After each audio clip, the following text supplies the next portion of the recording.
తెలంగాణలో మరోసారి డ్రగ్స్ వ్యవహారం కలకలం రేపుతుంది. ప్రత్యేకించి ఈ పార్టీ పైన విమర్శలు వస్తున్నాయి. వ్యక్తిగతంగా మీ మేనలుడు కూడా దీంట్లో ఉన్నాడనేటువంటి విమర్శల్ని నిన్న అధికార పార్టీకి చెందినటువంటి ఎమ్మెల్యేలు కొంతమంది ఆరోపణలు చేశారు.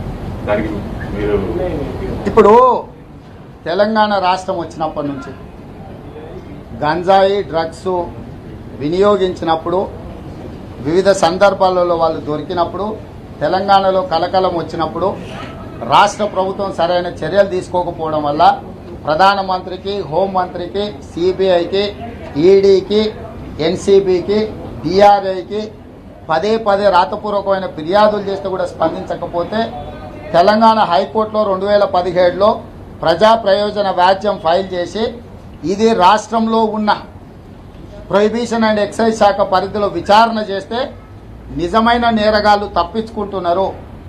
ఈ ప్రొహిబిషన్ అండ్ ఎక్సైజ్ శాఖకు గుడంబ తయారీదారులను అదేవిధంగా లేట్ నైట్ వైన్ షాపులు నడుపుకునే వాళ్ళని నియంత్రించడం తప్ప వాళ్ళకి ఎలాంటి నైపుణ్యం లేదు. కాబట్టి ఈడీ, ఎన్సీబీ, డిఆర్ఐ, సిబిఐ వీళ్ళందరినీ కలిపి ఒక స్పెషల్ ఇన్వెస్టిగేటివ్ టీంను ఏర్పాటు చేసి తద్వారా విచారణ చేసి రాష్ట్ర స్థాయిలో, జాతీయ స్థాయిలో, అంతర్జాతీయ స్థాయిలో జరుగుతున్న ఈ మాదక ద్రవ్యాల అమ్మకము, వినియోగం మీద చర్యలు తీసుకోవాలని కొట్లాడింది నేను. కోర్టు నుంచి ఈడీకి మొత్తం సమాచారాన్ని ఇవ్వండి అని చెప్పి రాష్ట్ర ప్రభుత్వానికి ఆదేశాలు ఇప్పించింది నేను. నా ఫిర్యాదుతోనే కోర్టులు రాష్ట్ర ప్రభుత్వానికి 2017లో సేకరించిన పూర్తి సమాచారాన్ని ఈడీకి బదిలీ చేయమన్నారు. ఇప్పటి వరకు చేయలే. అందులో ప్రధానంగా ముద్దాయిల దగ్గర తీసుకున్న మొబైల్ ఫోన్లు కానీ, ల్యాప్టాప్లు కానీ, కంప్యూటర్లు కానీ ఈ డిజిటల్ డేటా మొత్తం వాళ్ళకి ఇవ్వాల్సిందిగా మేము ఆదేశాలు ఇప్పించినాం.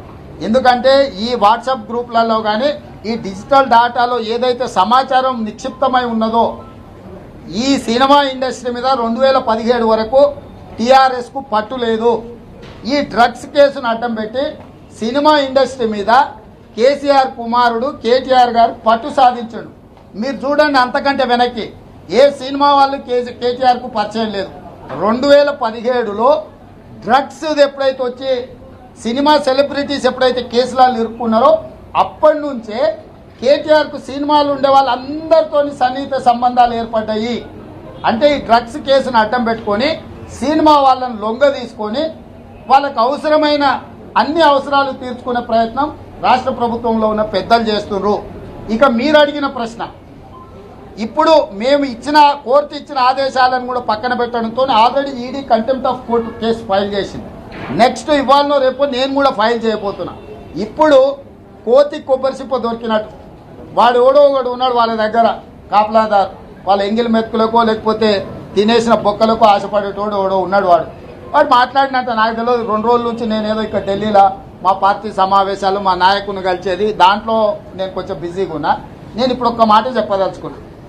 ఏదైతే పబ్బు మీరు దాడి చేసిండ్రో, మీరు 24 గంటల మద్యం సరఫరాకి మీరు అనుమతి ఇచ్చిండ్రా లేదా?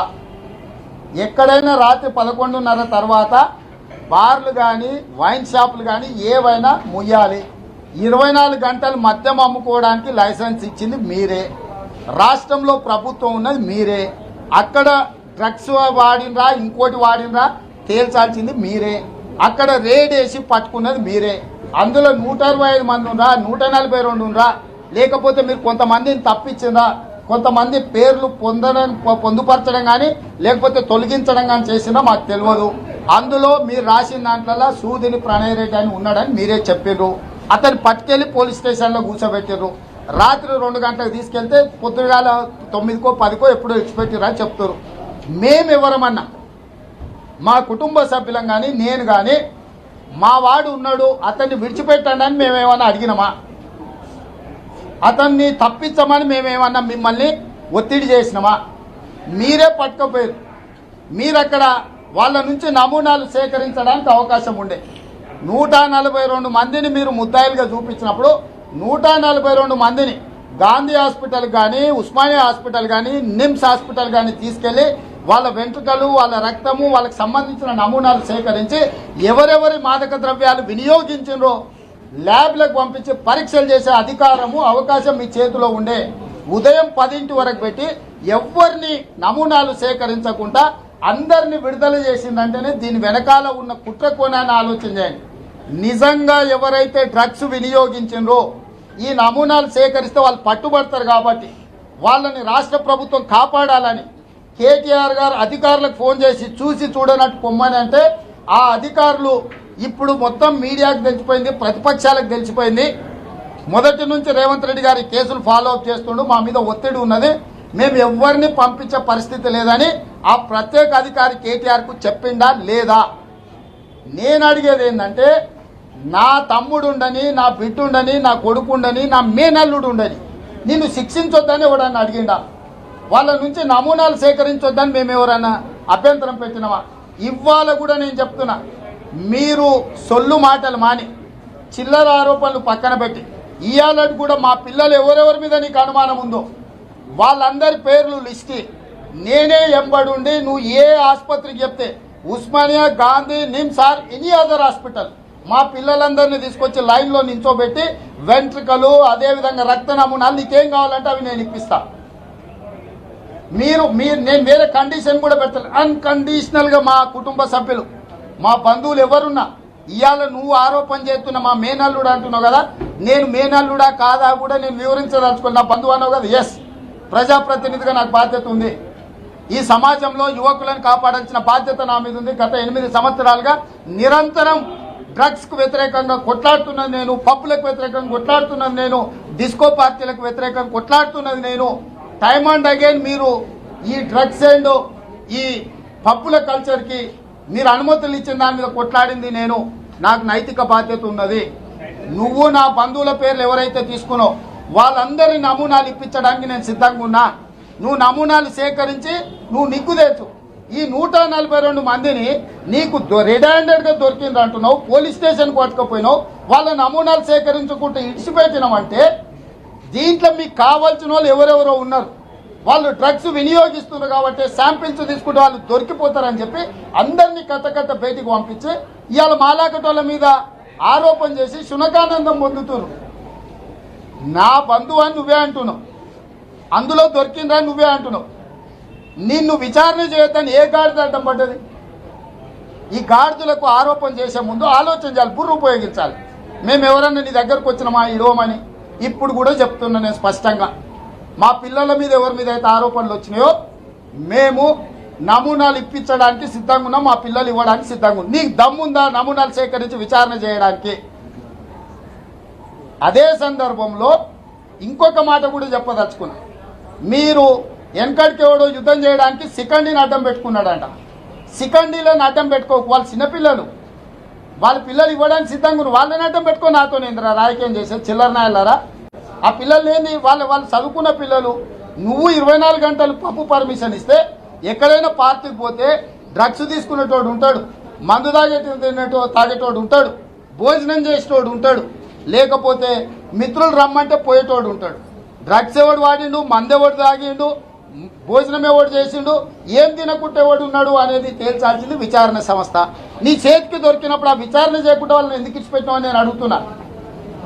ఇవాళ చివరికి మీ చేతగాక మీ తప్పుడు పనులను కప్పిపుచ్చుకోవడానికి మీ డ్రగ్స్ దందాలను ప్రజలకు స్పష్టంగా అర్థమైనప్పుడు మా పిల్లల్ని అడ్డం పెట్టుకొని ఇంద్ర రాజకీయం మీకు. మా పిల్లల్ని తీసుకొచ్చి అప్పచెప్తాం విచారణ సంస్థకు. దమ్ముందా కేసీఆర్ నీ కొడుకుని అప్పచెప్తావా? కేసీఆర్ సూటిగా సవాల్ విసురుతున్నా. నా మేనల్లుడు అని చెబుతున్నా, మా బంధువును తీసుకొచ్చి అన్ని నమూనాలు నేను ఇప్పిస్తా. కేసీఆర్ నీకు చిత్తశుద్ధి ఉందా? నీ కొడుకును పంపిస్తావా? రక్త నమూనాలు, వెంట్రుక నమూనాలు విచారణ చేయడానికి అవసరమైన నమూనాలు నీ కొడుకు కేటీఆర్తో ఇప్పించే చిత్తశుద్ధి కేసీఆర్కు ఉందా? నేను సవాల్ విసురుతున్నా. ఇక 100 చర్చలు వద్దు. మా పిల్లల మీద మీకు ఎవరు అనుమానం ఉందో అందరి నమూనాలు 24 గంటల్లో నేను ఇప్పిస్తా. నేను సూటిగా కేసీఆర్ అడుగుతున్నా, నీ కొడుకు కేటీఆర్ ను నమూనాలు ఇప్పించడానికి నువ్వు పంపించు. కుల్లా తేల్చుకుందాం. ఎందుకు పిల్లల్ని అడ్డం పెట్టుకొని చెత్త నీచ రాజకీయాలు, లఫుట్ మాటలు? పాత సినిమాలలో రావు గోపాలరావు మీకు తెలుసు కదా, స్కూల్లో పిల్లల్ని కిడ్నాప్ చేసుకొని పోయి అడ్డం పెట్టుకొని రాజకీయ ఇవన్నీ కిడ్నాప్ దందాలు, లేకపోతే అడ్డం పెట్టుకొని బ్లాక్మెయిల్ చేసుడు, ఇట్లాంటి బ్లాక్మెయిల్కి రేవంత్ రెడ్డి పడడు. నువ్వేం పీకలేవు. అన్ని విచారణలకు మేము సిద్ధంగా ఉన్నాము. ఆ పిల్లల్ని అడ్డం పెట్టుకొని వాళ్ళు చదువుకున్న పిల్లలు, వాళ్ళని ఎందుకు నా కోసం రోడ్డు మీదకి ఏడుస్తావు? నీకు నిజంగానే ఏం కావాలో చెప్పు, వాళ్ళ చేత నమూనాలు ఇప్పిస్తా. రాష్ట్ర ప్రజలకు కూడా నేను విజ్ఞప్తి చేస్తున్నా, ఈ డ్రగ్స్ మహమ్మారికి వ్యతిరేకంగా ప్రతి కుటుంబ పెద్ద కొట్లాడాల్సిన సందర్భము. పంజాబ్లో ఏ విధంగా అయితే యువత నిర్వీర్యం అయిపోయి ఆ రాష్ట్రం అధోగతి పాలైందో, తెలంగాణను కూడా మరో పంజాబ్గా, డ్రగ్స్ హబ్గా హైదరాబాద్ నగరాన్ని, తెలంగాణ ప్రాంతాన్ని మార్చడానికి కేసీఆర్ ప్రభుత్వం ప్రయత్నం చేస్తుంది. వాళ్ళు పచ్చిగా దొరికిపోయినప్పుడు పసిపిల్లల్ని అడ్డం పెట్టుకొని దాని నుంచి బయటపడాలనే ప్రయత్నం చేస్తున్నారు. మేము నిష్పక్షపాతమైన విచారణకు నేను డిమాండ్ చేస్తున్నా, కేసీఆర్ గారికి విజ్ఞప్తి చేస్తున్నా. ఇవాళ మా పిల్లల మీద చేస్తున్న ఆరోపణని ED, NCB, DRI, CBI, SIT ఏర్పాటు చేసి విచారణకు ఆదేశించండి. ఎక్కడ కావాలంటే అక్కడ నేను ఎంపీగా సంతకం పెడతా, పిసిసి అధ్యక్షుడిగా సంతకం పెడతా. నీకు చిత్తశుద్ధి ఉంటే, నీకు నిజంగానే నీ మీద నీకు నమ్మకం ఉంటే, నీ కొడుకు పట్ల నీకు అనుమానం లేకపోతే రాష్ట్ర ప్రభుత్వాన్ని నుంచి కేంద్రానికి కేసీఆర్ లేఖ రాయాలి, ఈ విచారణకు ఆదేశించాలని చెప్పి నేను డిమాండ్ చేస్తున్నా. హాయ్ ఫ్రెండ్స్, మా టుడే టుమారో యూట్యూబ్ ఛానల్ చూస్తున్నందుకు చాలా థ్యాంక్స్. మరిన్ని లేటెస్ట్ వీడియోస్ కోసం వెంటనే సబ్స్క్రైబ్ చేయండి. అలాగే ఈ బెల్ ని కూడా రింగ్ చేసేయండి. మా నోటిఫికేషన్స్ అన్ని మీ మొబైల్లో వస్తాయి. అలాగే మా వీడియోస్ మీకు నచ్చితే లైక్ చేయండి, షేర్ చేయండి, నచ్చకపోతే కామెంట్ చేయండి.